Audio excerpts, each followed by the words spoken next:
8 raised to the power 8 plus 8 raised to the power 8 plus 8 raised to the power 8 upon 4 raised to the power 4 times 4 raised to the power 4 times 4 raised to the power 4. Solve it without using calculator.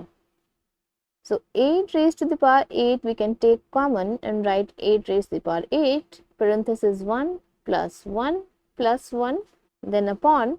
Now there is an identity, if a raised to the power m times a raised to the power n, then this is equal to a raised to the power m plus n. So using this property we can write here 4 raised to the power 4 plus 4 plus 4 or 8 raised to the power 8 times 3 upon 4 raised to the power 12.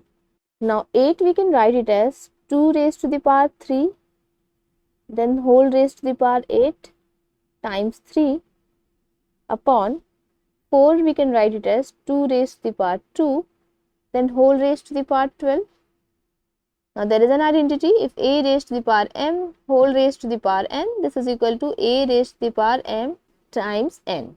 So this will be 2 raised to the power 24 times 3 upon 2 raised to the power 24. Now these two are like factors, so we can cancel them.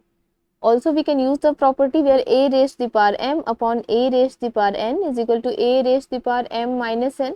So this will be 2 raised to the power 24 minus 24 times 3. 24 minus 24 is 2 raised to the power 0 times 3 and a raised to the power 0 is equal to 1 value. So it will be 1 times 3, or answer is